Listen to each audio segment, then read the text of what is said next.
안 하신 것 같던데 맞나요? 예, 제가 총선에서 너무 어렵게 이겼고요. 그래서 당분간은 지역 주민과 함께하는 정책에 집중하는 게 맞다고 생각이 들어서 방송 인터뷰 이렇게 유튜브 생방송은 제가 당선되고 처음인 것 같습니다. 당선되고 처음이에요? 네. 알겠습니다. 그럼 한번 잘 해봐야겠네요. 네, 네 감사합니다. 저 그동안 영상으로 의원님 행보를 좀 지켜봤는데요. 이 잠실 투표소에 4일 새벽에 홀로 찾아가시고 그리고 이튿날에도 방문하셨더라고요. 당시 어떤 마음으로 현장 찾아가셨는지 좀 들어볼 수 있을까요? 우연한 계기에 제가 문자 메시지를 받았는데요. 청년들이 모여 있다. 그리고 그 절규가 참정권 침해, 특히 투표지 부족 사태로 하나 둘 누구랄 것 없이 모여들었다는 이야기를 들었습니다.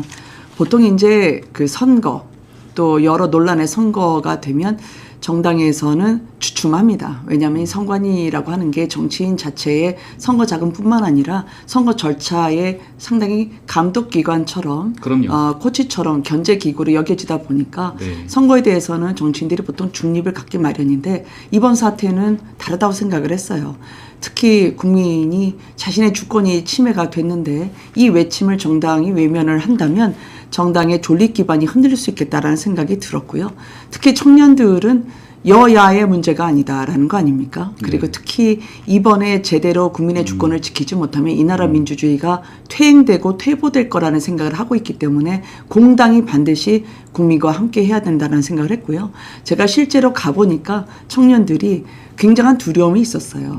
당연히 투표를 하고 싶은데 투표를 못했고 또 투표를 해야 되는데 투표용지가 부족해서 선착순 투표도 아니고 언제 어느 투표소에 있었느냐에 따라서 나의 권리가 행사되느냐 행사되지 못하느냐 갈림길에 서야 했잖아요. 그래서 있을 수 없는 일이 벌어져서 만약에 국민의힘이 또 정당이 국회가 이번에 선관위를 제대로 개혁하지 못하면 이번에는 투표지가 없었지만 다음에는 선거 자체가 없을 거다라고 얘기하는 청년도 들었습니다. 현장에서 또 그런 목소리를 들으셨군요. 네.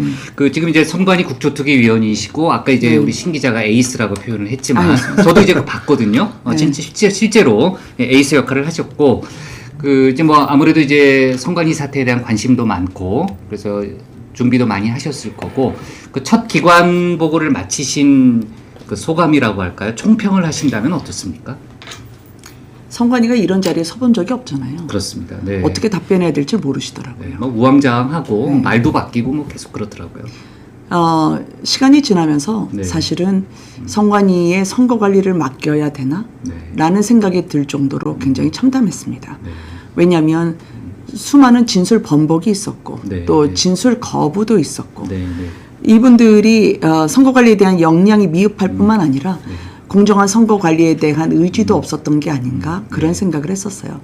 단적으로 이 투표 용지 보고를 받았느냐 안 받았느냐라는 질문을 하는데 그걸 한마디로 답변을 못 하시더라고요.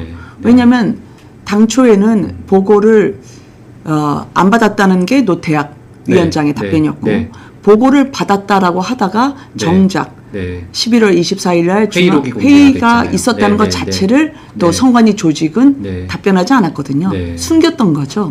묻지 않으면 얼마든지 이건 감출 수 있다고 생각을 했던 것 같아요. 저도 상당히 충격이었습니다. 그 회의로 공개되면서 말이 이렇게 바뀌는 과정을 보니까요. 그리고 나중에 선관위가 친절하게 언론 홍보자를 내면서 결국 그 안에 있는 대통령의 사법연수원 동기인 위철한 상임위원은 보고를 받은 것도 아니고 안 받은 것도 아니고 보고를 한 것 같은데 대면 보고는 아니고 그렇지만 보고는 받았다고 할 수 있고 아주 궤변을 늘어나서 조직 전체가 위철한 상임위원을 감싸기 위해서 위철한 한 명 구하기에 나섰다라고 제가 볼 수밖에 없었어요. 그 국정조사 오전에 논란이 됐던 건 선관위원 대다수가 불출석했던 일이잖아요. 그렇죠. 그 의원님께서 국민에 대한 집단항명 이렇게 표현하신 걸 언론에서 많이 인용하기도 했는데 이 선관위원들이 왜 단체로 출석하지 않았다고 보시는지 혹시 위원들 간에 뭐 짬짬이 같은 걸 했다는 정황 같은 게 있는지 궁금하거든요. 저는 결론적으로 그 선관위에 계신 분들이 권한은 누리고 책임은 남이 지게 하는 구조에 익숙해진 게 아닌가라는 생각을 들었어요. 22년에 대선 때 한참 그 소쿠리 선거가 있었을 때 그게 사전투표였습니다. 그때 제가 그 선관위 과천에 네. 항의 방문하는 이제 네. 대선 공보단 소속이었는데요. 예, 예. 가서 제가 그 노 위원장 뵙고 싶다고 하니까 안 계시다고 하더라고요. 그래서 아니 지금 과천 선관위원장이 없으면 누가 있습니까 했더니 네. 비상근이라 없다라고 답을 하더라고요. 결국은 비상근이기 때문에 네. 그냥 걸쳐놓은 서류 네. 사인하고 네. 그 다음에 해외여행은 네. 충분히 다 가셨잖아요. 네. 저희가 대선 배우기 네. 위해서 몰디브 갈 이유가 어디에 있습니까? 네. 따라서 이번에 집단 항명이라고 제가 이야기한 것은 네. 국민의 기본권이 참정권에 대한 침해다. 당시에 위철한 상임위원이 사실은 전날에 회의를 했다는 것은 네. 회의를 통해서 참석 의사를 물었고 네. 참석 의사에 대해서 누군가 개입을 해서 불출석으로 유도했다면 네. 반드시 고발될 사안이고 네. 이에 대해서는 국회법에 따라서 네. 처벌이 돼야 됩니다. 네. 네. 그 저기 위철한 직무대행 얘기 많이 해주셨는데 이 대통령의 밥 친구라고도 지칭하셨잖아요. 근데 네. 뭐 위대행은 밥 친구는 아니다 이렇게 극구 부인하던데 그 여전히 위대행이 대통령과 친분이 있다고 보시나요?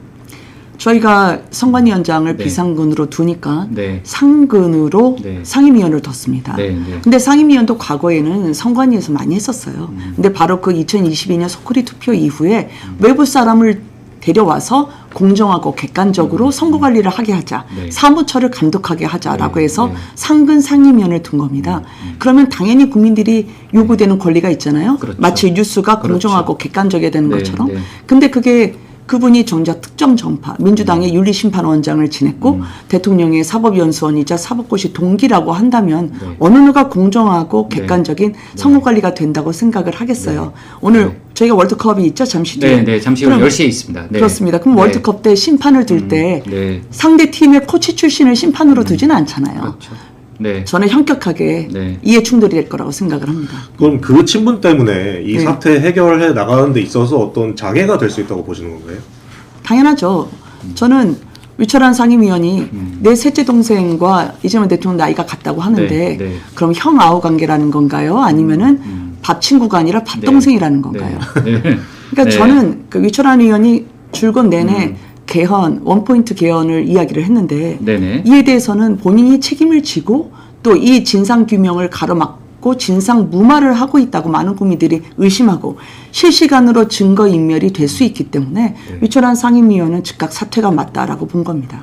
알겠습니다. 근데 여당에서는 네. 국민의힘 의원들이 뭐 의원님 포함해서 네. 밥 친구라는 표현을 이렇게 반복적으로 쓰니까 일부 여당 의원분들은 정쟁으로 몰아가지 말라 이런 식으로 반발하기도 하시더라고요. 네. 그 어떻게 생각하세요? 찔리니까 정쟁 타령이라고 생각해요. 왜냐하면 민주당 관계자가 선관위원과 함께 일본 오사카도 가고 캄보디아도 갔잖아요. 그럼 민주당과 선관위가 원팀이다라고 국민들이 생각하지 않겠습니까?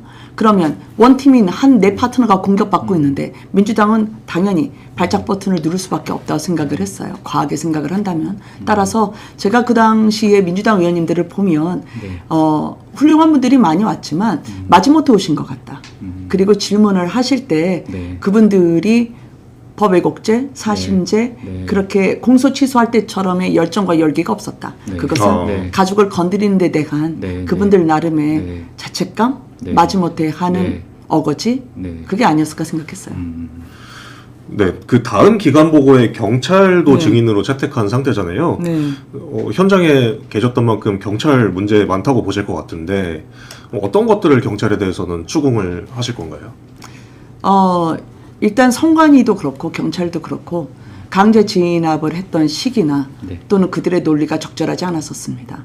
당초에 6월 3일에는 강제로 이 투표함을 빼내가지 않겠다라고 선관위가 네. 이야기를 했죠. 6월 4일 새벽이 되니까 저도 네. 그래서 잠실 7동에서 나와서 네. 다시 돌아가겠다고 했는데 네. 네. 바로 그 다음 날에 마치 폭도인 것처럼 잠시 7동에 모인 청년들을 오인하게 하는 그 서류를 발송하고 경찰서에 강제 투입을 요청한 거 아닙니까? 근데 제가 막상 제게 와달라는 청년들의 목소리가 있어서 가보니까 경찰분들이 선글라스에 마스크를 쓰고 있더라고요. 아니 이게 대테러 부대도 아니고 기동대원들이 눈밖에 보이지 않아요. 근데 그 눈도 선글라스로 가렸죠.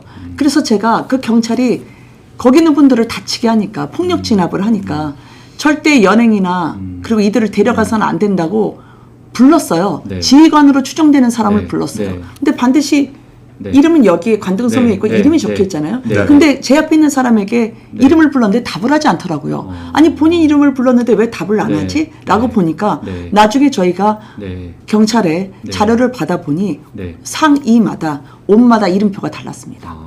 그러니까 옷을 입고 조끼를 입었다 하더라도 네. 그 안에 있는 이름표가 이중인 거예요. 네. 결국 다른 사람 옷을 입고 왔다는 거죠. 네. 네. 그런데 어. 저는 알겠어요. 네. 그들은 부주의라고 표현을 했지만 네. 누가 경찰이 그 기강이 서린 곳에서 부주의로 다른 사람 조끼를 입고 옵니까? 그건 쉽지 않은 일이죠. 국민들을 네, 폭력 네. 진압하는 게 본인도 네. 양심이 꺼렸겠죠. 이게 잘못된 일이라는 걸 알겠죠. 그래서 본인의 이름을 대지 못하고 남의 이름으로 대신 그날의 폭력 진압을 가렸다고 생각합니다. 그 올림픽 공원 핸드볼 경기장을 혼자서 끝까지 막아선 그 30대 여성, 네. 이른바 올다르크라는 별명 붙은 분이 있는데 이분 경찰이 특정하고 출석을 요구했다고 하더라고요. 그 업무방해 혐의 적용한다는데 경찰이 좀 당시 특수했던 상황을 고려해야 된다고 보세요, 혹시? 저는 그때 제가 잠시 칠동의 얘기로 대신 말씀드릴 수 있을 것 같아요. 제가 그때 나왔던 네. 송파 경찰서장 그리고 네. 경찰들에게 네. 당신들이 이곳에 온 근거가 무엇이냐 그렇습니다. 해산시킬 때 네, 네. 그랬더니 국민들로부터 시끄럽다는 민원을 들었다라는 게 다였어요. 그러면 시끄럽다니요? 그러니까 국민들의 권리가 침해받았다는 거죠. 그럼 정작 가장 중요한 기본권을 침해한 이 정부의 책임은 도외시한 채 물리력을 동원한다?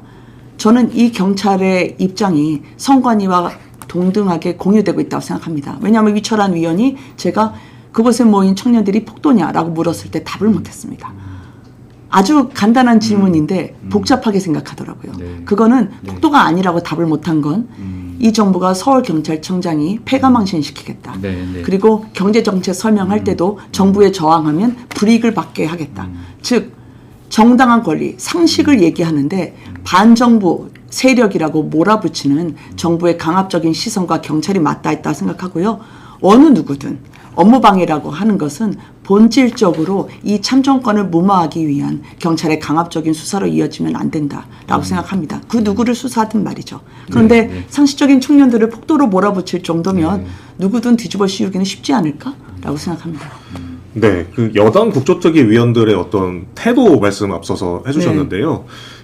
물론 선관위 개혁을 촉구하는 건 여야가 따로 없다고 보긴 하는데, 다만 이 재선거 여부나 특검 도입, 올림픽공원 개표소 집회에 대한 평가, 이런 것들을 보면은 세부 사항에 대해서는 여야 간 온도차가 존재하는 것 같아요. 그래서 네. 조금 더 어떤 여당의 소극적인 측면이 있다고 보시는지 이런 거에 대해서 좀 자세히 들어볼 수 있을까요? 민주당의 이중잣대라고 생각을 하고요. 특검만 하더라도 그동안 얼마나 네. 무수한 특검을 네. 검찰은 해제시키면서 그 검찰을 이용한 특검을 본인들이 활용을 잘했습니까?